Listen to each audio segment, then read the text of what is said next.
Our final focus segment is next. It's about witnesses wearing hoods, organized crime hoods, drugs, and other related things. Charlene Hunter-Gault is in charge. Charlene?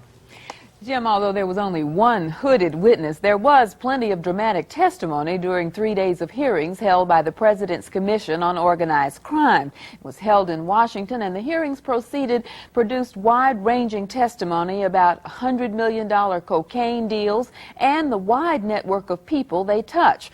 Testifying on Wednesday, for example, was old Larry Hall, a pilot convicted of drug smuggling.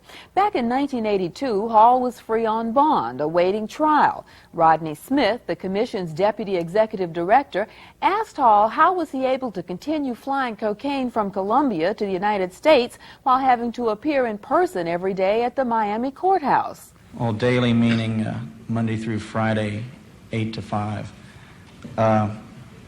On November 21st, 1983, or prior to that, I'd been sort of hired by Mr. Markowski, or Ronald Markowski, to fly to Colombia and return to the United States with a quantity not to exceed 750 kilograms of cocaine, again supplied by Mr. Cabrera. It was set up on, which did happen. I reported on November 21st to pretrial services, signed in, no changes. That was bright and early at 8 o'clock in the morning. 10 o'clock, I departed Tamiami Airport in Miami with another pilot, and we flew 12 hours in another type aircraft, a Cessna Titan, to Colombia, in which the refueling process, and spent the night and left the next morning with 864 kilos of cocaine bound for the United States. This would make it a Friday afternoon. We arrived there and we left on a Saturday morning, all of it being planned about that I could arrive and still report on Monday. Did you make it back with that load of 800 kilograms of cocaine? Eventually, we had an aircraft accident in Belize where we were refueling, and eventually, 2 weeks later, we did make it back with the 864 kilos. And all of the time that you made that flight to Colombia and made it back with almost a ton of cocaine, you were able to satisfy your reporting requirements and remain out on bond? Yes, sir. On Thursday, an unidentified witness, the hooded one, described how he had laundered millions of dollars from cocaine trafficking by carrying suitcases stuffed with money from Colombia to banks in Miami and New York City. Speaking through an interpreter, the witness answered questions from Commission Director James Harmon. Now, during the approximately 4-year period that you were engaged in laundering money, approximately how much money did you personally launder on behalf of cocaine traffickers? In total, I laundered about $250 million. Were you the only one that was laundering money for cocaine traffickers in Miami and New York, to your knowledge? No, there were more. Were you the biggest?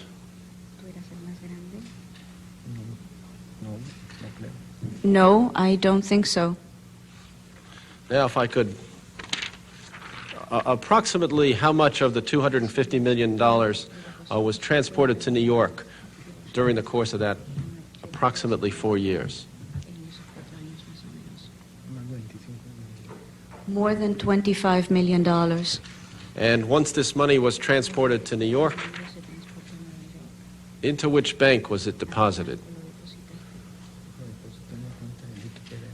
I deposited it in the account of Dick Pereira, in my fictitious account.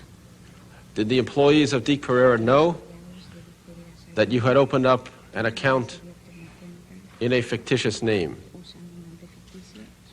Yes. Yes, they accepted it. I had I had 5 accounts there. One of them was under a fictitious name, and 4 of them had real names. But they were your accounts, is that right? Yes, they were mine. The witness was also asked why individual deposits to the Dick Pereira accounts were regularly at least $9,000, but never more than $10,000. I would deposit amounts lower than $10,000 in all of the 5 accounts. with the purpose of avoiding to filling out the form that was required by the government. At any point, did Dick Pereira employees tell you that you had to stop that practice?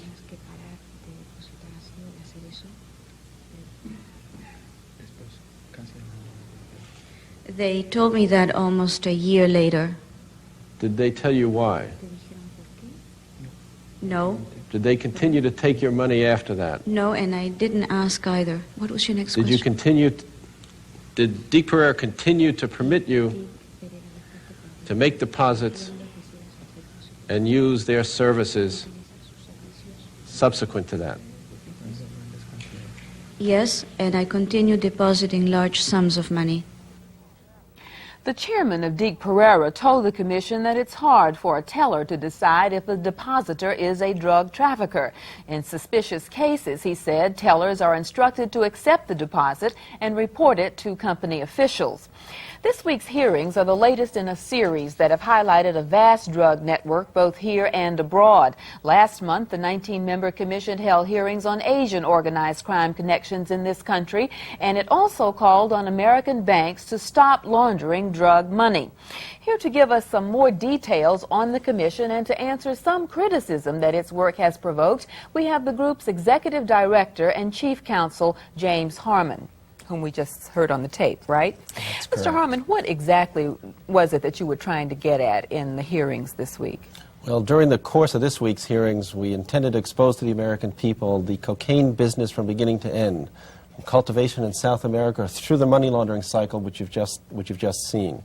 We also intended to expose the ways in which these networks operate and the vast sums of money that they gain by this cocaine trafficking activity. What do you think was the most important thing you learned in the 3 days of testimony? Well, I would say that there has been a serious underestimate of the amount of cocaine imported into this country as one of the most important things that we saw. In addition to that, I think we've seen that there is a myth with regard to cocaine, that it's prevalent only among the middle class and the affluent, whereas the commission heard testimony that now you could really look at cocaine as the all-American drug. It's now prevalent among those who commit street crimes and who have been arrested for committing street crimes right here in New York City. How much of an underestimate would you say? Were you able to get at that? I'd say that that's not possible to say at this point. The basis for concluding that there probably is a serious underestimate are these recent large seizures of cocaine in Colombia over the past 8 or 9 months, I'd say. Now, this was all information that you hadn't known before? Well, this was information that was brought to the Commission's attention by way of this particular hearing. The Commission took this information, compared it with what was known previously, and this is the way it's beginning to come out. There was a small item in the on the front page of the Wall Street Journal today that said that you're smiling, you saw it, right? The that said gossip column. right. That said Front page? that's right. That said the Commission really hadn't turned up anything new. Is it your belief that the Commission has turned up new information? Well, I think we saw, especially with Asian organized crime, that there was very little known by law enforcement about Asian organized crime. We presented, for example, the first member of the Japanese Yakuza, a 125,000-member group from Japan, which is operational in this country. In addition to that, presented evidence of a national Vietnamese network of gangs operating throughout this country, which had not been disclosed before. In addition to that, took a look at the Chinese networks. There is organized crime beyond the mafia. Somehow, cocaine, somehow heroin from Southeast Asia gets onto the streets of New York and into the hands of organized groups here. Why was it necessary for the witness that we just saw on the tape to wear a hood? Or is the situation that dangerous? The Colombian cocaine criminals were described by one witness as sociopaths. This was an experienced law enforcement official, having worked with the FBI now for many years in local law enforcement in South Florida. I know the identity of this particular witness. I know this witness's life is in danger should his identity be disclosed, as well as that of his family in Colombia, which he testified to, by the way. So The situation is that bad. is it also Colombia where the justice minister was also recently That's correct. murdered? Minister Lara Bonilla was murdered at the end of April of this year. And now there are threats to have Americans murdered also. These groups are so powerful that they are the only organized crime groups ever to have caused the evacuation of personnel from an American embassy. They have threatened, upon the order of the President of Colombia, to extradite Colombian criminals for the first time to the United States, to leave 5 Americans dead on the runways of Colombia for every Colombian criminal returned to the United States. And so it's in that context that your witness was testifying. That's today. right, and it's one of the reasons we chose to go ahead with the hearing at this time also. Well, overall, what is the Commission trying to accomplish? Well, the President expects us to do take an in-depth look at organized crime in all its forms. We do not make criminal cases, although we do have subpoena power and we do have access to information from law enforcement. And as we did on the money laundering issue, we're to report to the President and to the Attorney General to take a fresh look, an objective look.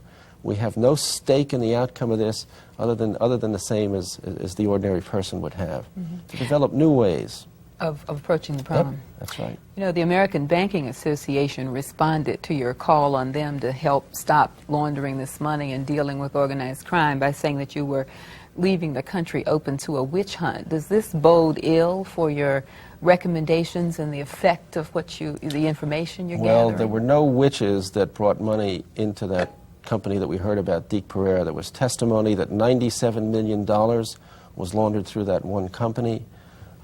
And it's an all too common occurrence in this country. And I think I'm familiar with that particular comment of the ABA, and I think upon reflection they might reconsider. Have you been in touch with them asking them to reconsider? Well, the results of that report have been presented to the Secretary of the Treasury. He's asked for comments from the bank regulatory agencies, and he's planning on bringing in banks from around the country for their comments on it. All right, what do you say to the skeptics, and there are a few out there, who say that there have been studies on the drug problem in the past, there have even been studies on the cocaine problem, on organized crime, and yet cocaine, drug use, organized crime, worse than ever, more active than ever. How is it that your commission is going to be different and going to make any difference? Well, you're right that it is different, and you can tell the difference from the composition of the commission. It consists of a retired Supreme Court justice. The chairman, Judge Kaufman, is a judge with the Court of Appeals here in New York. There are 2 members of Congress, people from the academic community, as well as people with experience in law enforcement. We're supposed to take a fresh approach, and you can see that from the money laundering report which we issued to the President, recommending for the first time, for example, to make money laundering itself a crime. What do you think, very briefly, is going to be the most significant recommendation that you're likely to come up with by the end of this investigation? I really can't tell you that. You're right in thinking of it and describing it as an investigation. We're in the process of gathering the facts, stating the problem at this point. It's very difficult to answer that. Well, Judge Kaufman has says that he hopes the commission will do no less than render unprofitable organized crime. Well, the attack upon money laundering to prevent organized crime from getting access to the banks of this country is an important first step in that direction. All right. Well, Mr. Harmon, thank you and good luck. Thank you, Shirley. Robin? Finally tonight, we focus on a story that has connections with the drug trade, money laundering. Federal officials have been cracking down on American banks which launder money by accepting cash from drug dealers, illegal gambling, and prostitution rings run by organized crime. When the money is deposited in banks, the source of the revenue is covered up, and it appears legitimate. Some experts believe that up to $100 billion is laundered through financial institutions every year. To identify the illegal funds, federal law requires banks to report cash transactions exceeding $10,000. 41 banks are now being investigated, and last month, First National Bank of Boston paid a fine of $500,000 for failing to report cash. To tell us more about the scope of the problem and what's being done to stop it, we talked to James Harmon, who's Executive Director of the President's Commission on Organized Crime, which has been studying the line between crime and banks.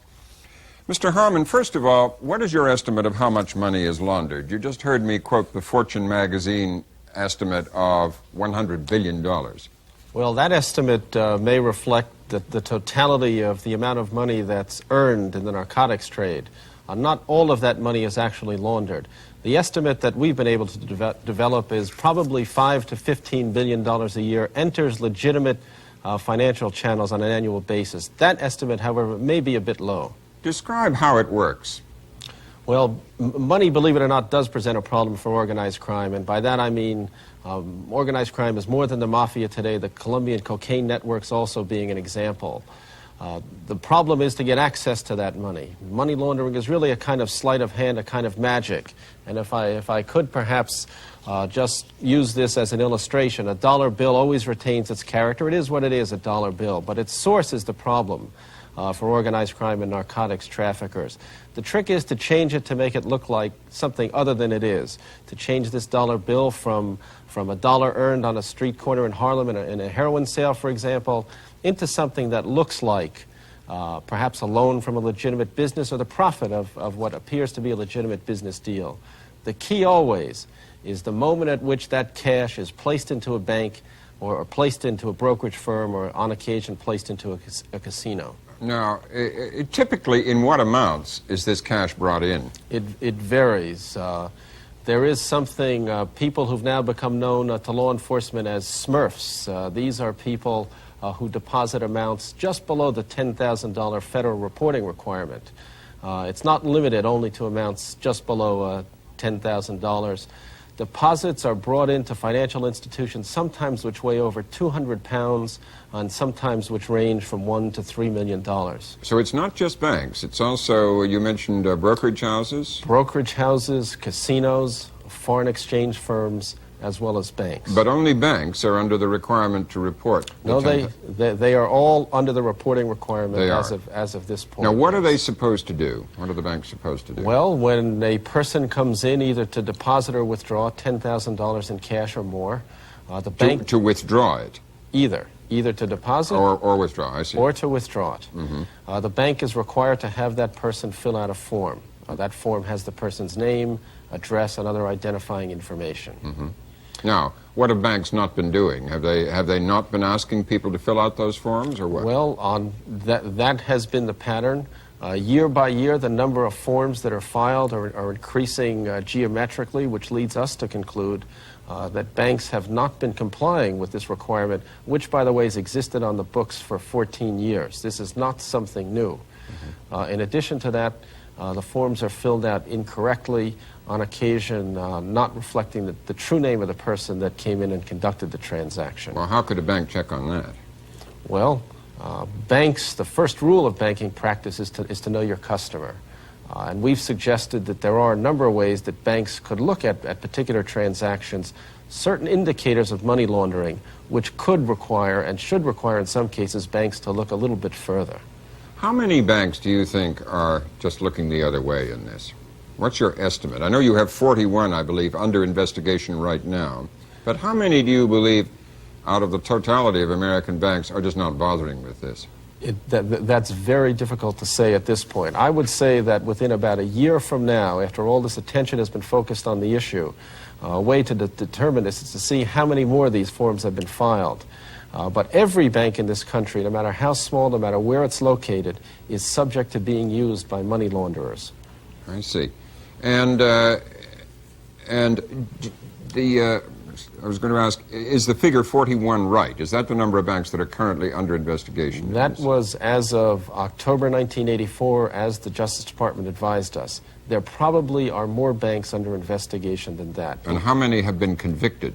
Well, since 1981, there have been 10 banks convicted for currency money laundering violations. Do you believe that banks actually know what's going on and prefer to have the cash deposited and to pretend not to know, or that they really just don't know?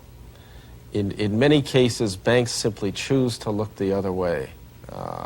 Branch managers, for example, are judged by the amount of money that they bring into the branch.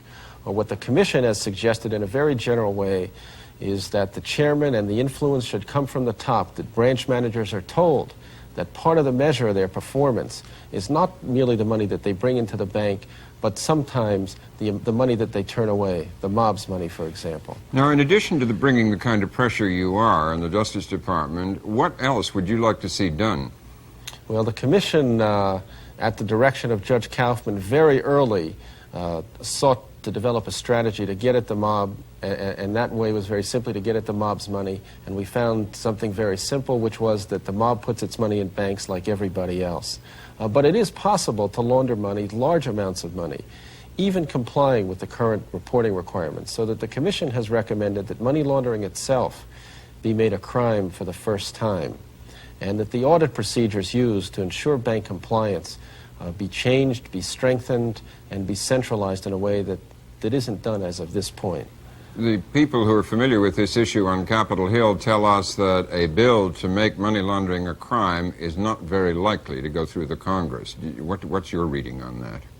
Well, the legislation which the Commission has proposed has been introduced in both the House and the Senate. And I would say that to look to the future, the answer to that may come from the banking and financial industry itself.